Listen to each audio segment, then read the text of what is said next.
Courtney Poe is joining the podcast from Tampa, Hi, guys. Florida. Courtney, welcome. Thank you. How are we? Hey, doing great. How are you? How are things in Tampa? Pretty good. Nice and toasty outside. But that's why we live here, so we don't have winter. So That's right. suffer through the summers. August. Whew. Don't envy it. Brutal. We talked a little bit before I hit record that I was complaining about the heat and humidity here in Charlotte, and you're like, well, here, hold my beer. Yeah, hold my beer, for real. Oh, my gosh. It's okay. We just go from AC to AC. We don't go outside as often until the sun goes down, unless you're on the boat. That's right. Yeah, we're spoiled. That's right.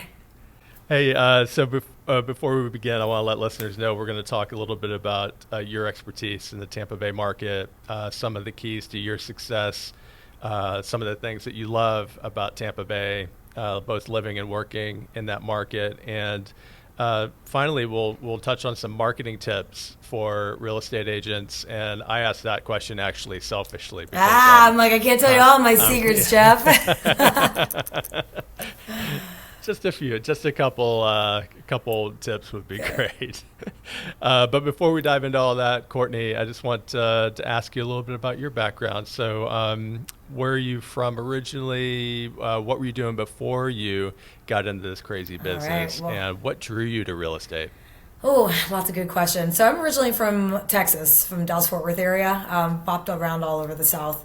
My background, I had a lot of hospitality experience, and then I started in sales. I mean, I'm one of four. I'm the oldest middle child, so I was just born for negotiations. So I went from selling life insurance. So I was doing life insurance with a subsidiary of a very large company that got in a lot of trouble back in the day. I don't know. Maybe a little AIG. I'm just kidding. Edit. But anyway, so I was selling life insurance at one point. And, I was doing really well. I was like rookie of the year. I was crushing it. I didn't love it. And so I think that at some point you have to find something that you really like to do and you enjoy the day-to-day of. Because if you're miserable, even though you're producing or you're doing really well, at some point it's not sustainable. So I got into real estate. I dipped my toes into real estate, and I've been doing this for, about to age myself here, about 11, going on my 12th year. So I've been in for a little bit, and there's honestly, my only regret is not starting real estate sooner. If I could have just started, come out of the womb and sold real estate, I would have done that. So, but yeah, no, That's funny. I sorry to interrupt. I had a conversation recently with a broker here in the Charlotte area. I was filming a walkthrough of a listing that she has for my YouTube channel here locally. It's a $12 million listing. It's spectacular. Oh, awesome. It's just a really cool waterfront home on the lake. And I was asking her about her, we were just kind of getting acquainted. And I asked her when she got into the business. And she came from she was not a farmer rep. I forget what industry she was in for about 15 years. And she said, yeah, the same thing you just said. She said that I said, if you had to do it over again, would you choose real estate again? She said, I would, if I had to do it over again, I would have started a lot sooner. Yeah. And I started young. Still though, it's never too late to jump in. So people are always like, should I get into the market? I'm like, yeah, if you're willing to sacrifice your nights, weekends, and your soul. But yeah, it's great. And I love it. I'm obsessed. I'm very type A, so it really works for me. But yeah, it's fresh from the womb to the sales floor. Yeah. And I was the baby of the family, the youngest. So so I didn't. I'm a terrible negotiator. That's okay, because you just got your way. You never had to work for it. Yeah, I was always wheeling and dealing. Always I'll trade you this. Yeah, it's really fun. I agree. I think that the real estate industry is a great career, especially if you have that entrepreneurial spirit, that drive. That if you're a self-starter, it's super competitive. If you love to compete, real estate's for you. Yeah. It's also, you brought up a good point, you're going to sacrifice some nights, some weekends, for sure. Some, finger quote, free time. Yeah. Every vacation, me on my phone. Right. Right. And that's when the phone rings. Always. Right? If you want to sell a ton of real estate, take a trip. Take a trip, because the day before you leave, all hell will break loose. had a guest on the podcast last year, Nicole Leininger, who's another really successful luxury broker here in North Carolina. She said, she joked, she said, yeah, I try to take 6 trips a year because that's when the phone rings. Yeah. Is always when I'm, when I'm on vacation somewhere. If you had a bad quarter, plan a trip. Yeah, take a trip. That's right. Take a trip immediately. So funny. So you've been in for about 12 years. Yeah, going on my 12th year. Yeah, and you're affiliated currently with Frank Albert Realty, a boutique firm in the Tampa, market. Yeah. Is that who you started with? No, I started, I can't tell you all my secrets, like I said. When you dip your toes into real estate, you have to start, you have to drink a little Kool-Aid, you have to go, you have to do some weird classes and start. I always recommend, maybe starting with either a bigger brokerage that will train you, or honestly, hopping on a team is always my recommendation for new agents. There's just so much you don't know. So yeah, no, I didn't start, but same thing. I wish if I would have started from the beginning with Frank Albert, it would have made my life a lot easier. But we work really well together. Answer. Yeah. I love it. Yeah, I agree. That's a sentiment that's been echoed by a lot of really successful brokers, agents. In North Carolina, agents are brokers. Okay, got it. It's all semantics. But anyway, agents on this podcast who have said, like many times, their advice for new real estate agents is consider joining a team. Oh, absolutely. When you're first you starting, come out of real estate school and you are a weapon. Like, you don't even know what you don't know. You can get yourself in a lot of trouble. So having somebody to hold your hand and walk you through things, I think, is one of the most important things you could do. Just absolutely limit your liability. Let's start there. I love boating. I've done a lot of research in the Tampa Bay area. I lived in Florida when I was younger, really young kid, but I've often dreamt of going back to the Gulf Coast. Come on back. That region. Everybody's doing it. Everybody's doing it. Let's get through hurricane season and then just come at the end of that. Right. That's when we lose some people. Yeah. But they always come back. Yeah. The lifestyle here. The lifestyle here is just unparalleled. We have, I read a stat the other day, and I may be a little off on this, but I think it's 246 sunny days a year in the Tampa market. And where else can you get that? Where else? Yeah. Everything we do, sometimes when it rains here, we're like, what do? We have no activities for rainy days when we can't go outside, because everything is just we're outdoors. I live right off the Riverwalk, so personally I have 2 golden retrievers and I just live out there whenever I'm not working. But I just constantly just out, always exercising. There's a run club every night of the week. Everyone here is really in fantastic shape too. It's crazy. Everyone runs. I'm working on it. Everyone runs, but the lifestyle here is it's hard to beat. So we don't have winter. We don't have that weird hibernation season. We travel to that. I go skiing and then I come back and then I'm back in shorts again. It's really nice. But yeah, if you're into fishing, boating, anything recreational, we've got these beautiful springs. You drive 45 minutes north from Tampa. We have these crystal lagoon fed springs that are incredible. You can see the very bottom. You can look down 30 feet and manatees are swimming through, and it's just crystal clear water, and it's stunning. And where else can you do that? We live in a really unique place. Yeah, it's paradise. It really is. And then we have the beaches. Although if you live in Florida, if you don't live on the beach, you don't really go to the beach. It's a thing. Yeah. You stay on the beach, you go to the beach, but if you're driving, you don't. So it's interesting. Yeah. Spend a lot of time in the pool. That's funny, isn't it? That is interesting. We move for the beaches that we never go to. It's bad. You mentioned Riverwalk. I've done some research on the best neighborhoods, the best boroughs of the Tampa area, and Riverwalk ranks pretty high. Oh, it's awesome in that category. I want to say, I'm trying to think of the other. It's been a while since I've looked at it. I wrote a blog post for the website. Oh, maybe Water Street. That's back. Our new district that's coming up, and it's been Water Street. Water Street, and so that was a massive redevelopment. So Bill Gates, Jeff Vinnick had over $3 billion invested in that project, and it went vertical, and it really has changed the landscape in Tampa, specifically downtown. I've been here for a long time, so just seeing it go from almost like a little port town to really it's becoming a city. It's really interesting to watch it grow. But it's great. And then Davis Island. We love Davis Island. Harbor Island. So many great communities. So Davis Island has that. You feel like you're in your grandma's neighborhood, but then you're on the water. And then there's a public beach. There's a dog beach. So I'm taking the dogs out, and it's a really nice lifestyle. Everyone's whipping around on golf carts. Where else can you do that? Oh yeah. Yeah, it's so fun. That's right.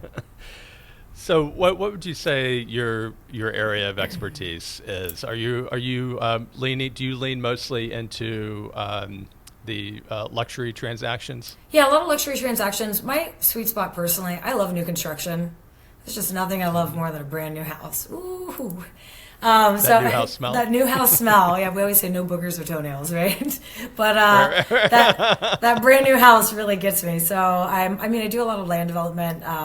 I've personally been trying my hand at rezones. So I've been doing some rezones personally through the city of Tampa, which is interesting. Very a learning experience. I didn't realize that I was going to have to stand up and argue my case, but thank God, again, I'm one of those people that can do well in that atmosphere. But yeah, so I've been kind of experimenting on land development sides. I do some fix and flips here and there, but really just selling new construction. So my goal typically is to find land and get it to a builder and then work that as a package deal. So do kind of a joint venture with a builder and then successfully find that in buyer. So if you're in the Tampa market and you're looking for a new construction home that you can't find on the market, you know what neighborhood you want to be in. Like my job is to go out and find that land that you want. Tell me what lot size, tell me what your dream is, and I want to put together the land and the builder and get you just that one package out the door, and then that way you have exactly what you want. And it takes a lot of work, and there's definitely some avenues we take to get there, but I can't tell you again. Sure. But it's nice. Sure, yeah, it's nice to be able to get people exactly what they want, because you'd think, these people have $3 million, but in the Tampa market, that doesn't necessarily mean you're going to get your dream home. Sometimes you really have to do some legwork to find exactly what you want in the neighborhood that you want, and then you can kind of build from there and decide what your next move is. But that's kind of what I enjoy doing. It's a passion project. How many of those homes or properties, new construction, involve demolition or tear downs? I mean, are there almost good everything pieces of property that aren't developed? No, everything in this market is usually developed. Yeah. And typically what we see is an older home that's on a really large parcel that maybe grandma's been living in for 50 years, and then when the time comes they sell, then that gets divided. And that's where we have some zoning changes come into effect too. So we have mandatory lot sizes, and sometimes we'll get something that's 10 feet off that mandatory lot size that we need to build, say, 2 or 3 homes on it. So the goal there is to go to the city of Tampa, try to get that rezone so we can maximize what we can put on that lot. So it's an interesting process. That must have been a learning curve. Learning curve, definitely. It's okay. Once you do it once, you're like, oh gosh, yeah. They just caught me off guard because I didn't know I had to do the whole stand up and do my whole speech for pitch. that. Yeah, my whole pitch for the city council. I had no idea. Wow. It's okay. Now, I also learned that you can hire somebody to do this, which is what I now do. But so nice. It's okay. Nice learning curve. What introduced you to that concept? Like, did you have an acquaintance or a colleague that was already on that side of the business? So I've learned a lot. So Frank Albert Realty, I've learned a lot from Frank through, kind of, he's gone through that process so many times. So he definitely taught me a lot in that realm. I kind of started it from my own perspective of trying to build a house for myself, and I found a large parcel, and I was like, hey, this is a really expensive parcel. I would love to split this and then sell the other half and build on my lot. That would definitely bring down the overall cost, because our land costs are pretty high here. So it kind of started there, and then Frank has shown me, working with him throughout the years, we've just figured out different avenues and different approaches to try to make the most of it and get the most value for your money too, which, as we've seen, our market's more than doubled in probably the last 6 years. So it's we're definitely seeing rising costs over here. I'm not sure what your market looks like. Yeah, it's been pretty vertical here as Yeah. far as, growth has been exponential over the last decade or so. Yeah. And, we're running the same thing, especially on our waterfront on Lake Norman, which is North Carolina's largest lake. And it's kind of like, it reminds me a lot of, it's like Miami on a lake. It's really, like the homes are don't say it. crazy. We've been calling Tampa Little Miami. That's the new thing. I'm like, don't Miami my Tampa, right? Don't Miami my Tampa. We like it how it is, but also I love growth. So I want all the new restaurants. I just don't want, some of the other things that come along with Little Miami. But Yeah, you can't pick and choose, I guess. Like, yeah, especially traffic. Oh, don't even get me started. But you know what? Whenever I lived in Dallas, that's some of the worst traffic I've ever seen. So when people come here and complain, I'm like, listen, it's not that bad. Until you've been a bumper to bumper for 2 hours, you don't even know. So it's fine. This is what we get. We want the new restaurants, we want the new bars, we want all the fun things, the live music. It all comes together.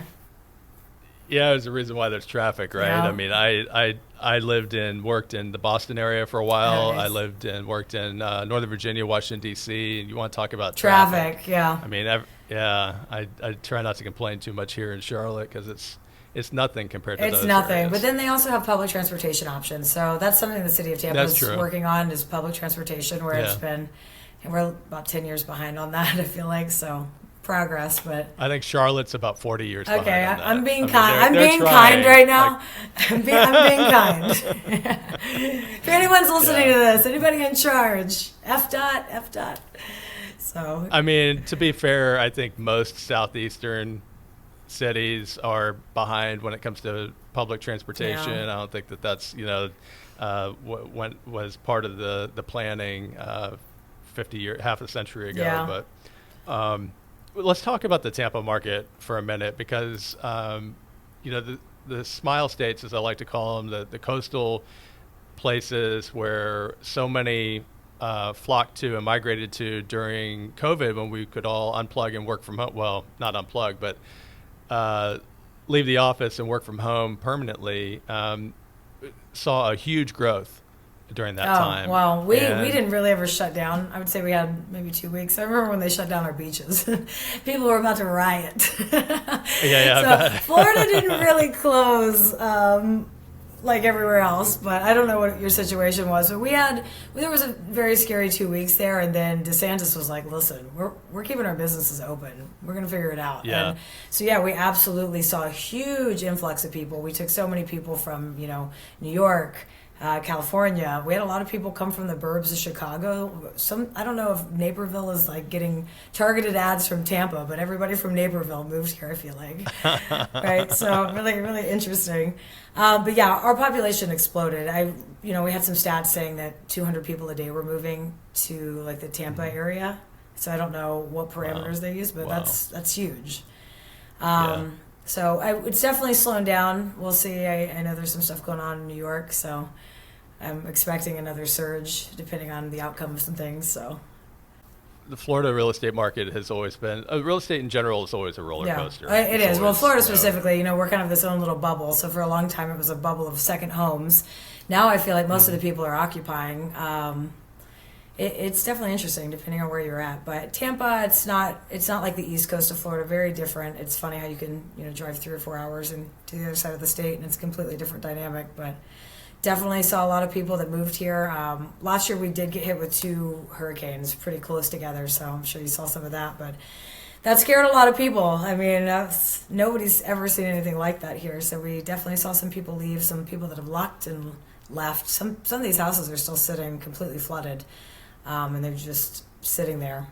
So it's interesting to kind of see what's going to happen with some of these houses that are on the market. We've seen a lot of coastal properties dip in prices. So if you've been on the fence sitting looking for that perfect lot to build your dream home on, I mean, we've got some stuff on the intercoastal that has just plummeted in price because the inventory just shot up. So the interest rates are high, but I'm telling people from up north, if you want that waterfront home and you plan to build new anyways, now is the time to buy something, because I'm seeing a lot of really good deals on waterfront property. Yeah, that's my dream, is to have a place on the Intracoastal. That would be. I wish I was in the market now. That would be. I'd be there in a heartbeat. It's okay. I just want a lake house. It's fine. You want to work out a trade? Oh, we can trade. Let's trade. Yeah, Why don't we just house swap? This will be easy. Yeah. A season at a time. Yeah, I just want to get out of here in August, but here I am still. It's not a whole lot better here in August, let me tell you. But we are just an hour and a half from like the mountains where it is super nice. You get into like the Smoky Mountains. Blowing Rock and Banner Elk and Nashville. And, so pretty. Yeah, it's so nice and cool up there.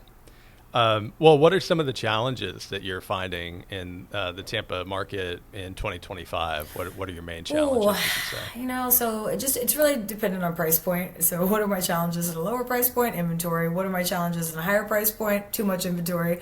With interest rates being the way they are, we've definitely seen a dip in our buyers. So we've got a lot more sellers than buyers, and in the last few years, it's been such a seller's market that it's hard for a lot of people to even comprehend that, hey, things are actually collecting days on market right now. I used to be able to walk out, I could stick a sign in a front yard and have 6 offers before it even hit the market. So it's definitely a shift. I know it was like that across the U.S., but it was a really hot market due to those COVID conditions that we were talking about. But I would say right now we've had a lot of flooding. So from those 2 hurricanes. So right now it's people that bought in the peak of market that their homes flooded. Maybe they've already had if they had insurance, it was fixed. A lot of these people were self-insured. So we're seeing a lot of people that are trying to piece their houses back together, and it's hard to get permits. There's still people waiting on permits for repairs from September flooding. So just to think about that right now, it's an interesting dynamic, especially for some of these older people that have lived in these same houses for 40, 50 years. But overall, in terms of sales, I mean, we have a lot more inventory than we did, but it's the prices haven't come down that much. So I say people are still looking for that dream home.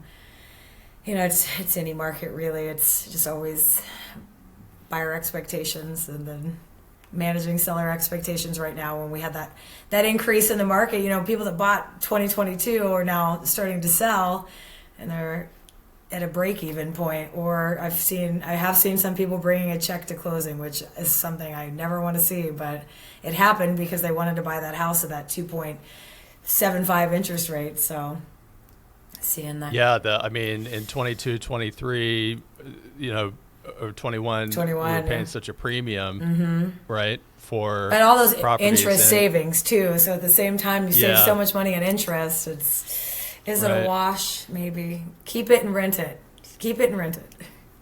Yeah, absolutely. Keep it and rent it. I think one of the biggest challenges we see here in our market as well is probably the same nationwide as seller expectations. Yeah. It's not so much buyer expectations. Right. It's acknowledging the fact that the value of your home didn't increase 40% over the last 2 years. I know. Like it did from 20 to 22. I know. A lot of people made a lot of money, and now I'm starting to see some people where that won't be the case, which is unfortunate, but because usually real estate is such a safe investment vehicle. But I think about it like this: even if you had to bring, just play it safe here and say, you had to bring a $20,000 check to closing. Think about you would have paid that in rent, right? So. Right. Yeah. That's the consolation, I guess, but it still hurts. What about marketing, Courtney? How do you? Can't tell you my secrets. Come on, Jeff. Yeah, I don't want your secret, right. but like maybe like a 40,000 foot view. Okay. Let's start this way. Should new agents, if we're going to give new agents tips on marketing, or agents who are just behind on their marketing skills, how important is networking? How important is digital marketing? How important would weigh that against traditional like print? Okay. What's your take? Well, on let's that? jump in. So I love networking, and I personally love to work with people that I like. So I would say that that's probably true for almost anybody. Don't you want to do business with people you like? Okay, so Tampa, it's Little Miami, right? So it's still a pretty small market if you think about it. We call it like a big small town, even though it seems like it's pretty large. The city, we run into the same people all the same time. So I personally really enjoy networking, and then I'm more of a word of mouth agent. So I work I'm 95% off referral. So most of my business coming in, they've been referred to by past clients, by my business partners, people that I've met out and about, and that's just kind of where I personally shine. I'm an elder millennial, so social media, I don't love it. We do it out of necessity. So I've got a younger agent on my team, and she's amazing. But she wakes up and she's like, I got to take a video of this, and I'm going to post this and this and this. And she loves it. That to me is it taxes my soul. So for me, I prefer a more traditional route of meeting people in person, and just kind of building rapport there and kind of working my network.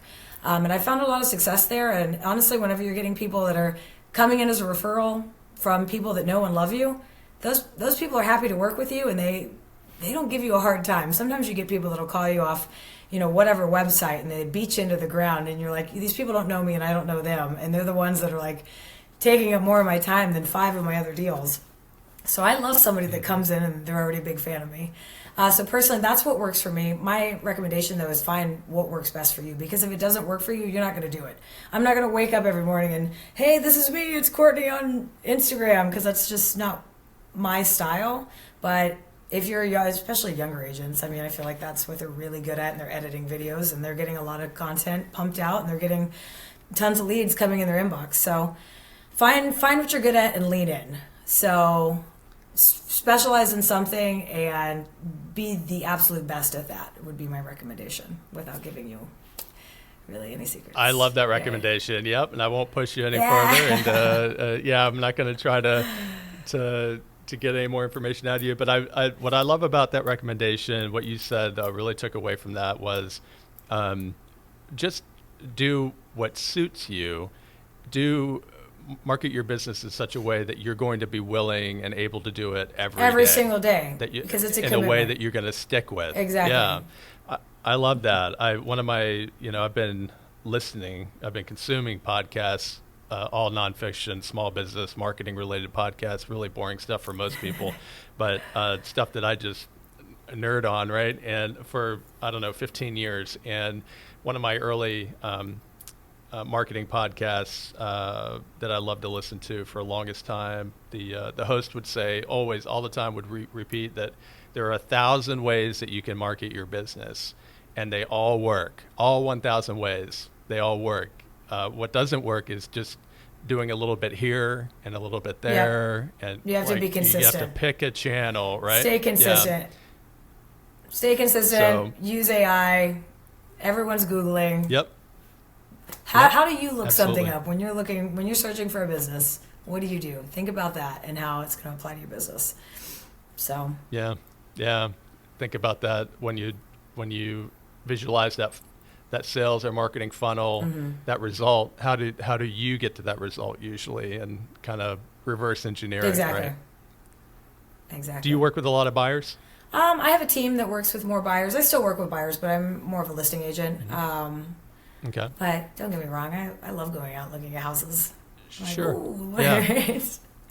So, yeah. If someone wanted to relocate or purchase a second property or purchase a primary home in the Tampa Bay area, they can give you a call. Absolutely. You'd be up give to me helping. a ring.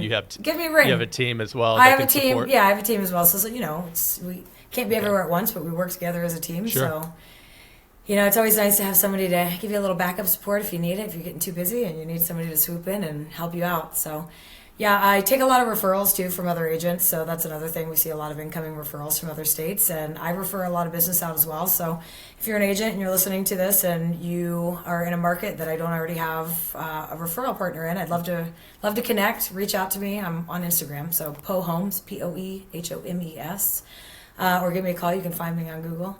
But yeah, that's the biggest thing is like referral partners. We move a lot of people out in and out of this area. So Tampa's very transient. We've got a big Air Force base here too. So we've got MacDill, so SOCOM 2. We have a ton of military moving in and out. So we love when our VA buyers come in, take really good care of you guys, tell you where you might be best situated based off your lifestyle and your drive time to that Air Force base. So happy to take care of our veterans too. I love it. Yeah, absolutely. I'll have a link, of course, to your Instagram and your website in the show notes for this episode. Courtney, before I let you go, is there anything else you wanted to add? No, I think we've covered it. It was so nice we hopping in. covered some ground. Check me out on Instagram. I'm still building it because I'm an older millennial. But if you're thinking about coming to the Tampa market, or even if you're just coming to visit, reach out to me. I have an endless restaurant recommendation. I can tell you where the best beaches are. So kind of use me as a resource. If you're coming to Tampa, St. Pete, let me know how I can help because I'm happy to share information. And we just love when people come to us. They eventually move here once we get you down for a visit. You almost always move here. So come on and come and see us. Perfect call to action. Yeah. I love it. Again, I'll have the links in the show notes. Courtney, thanks again so much. Really appreciate your time. This has been awesome connecting with you. Yeah, same. Well, have a great day. Thanks, guys.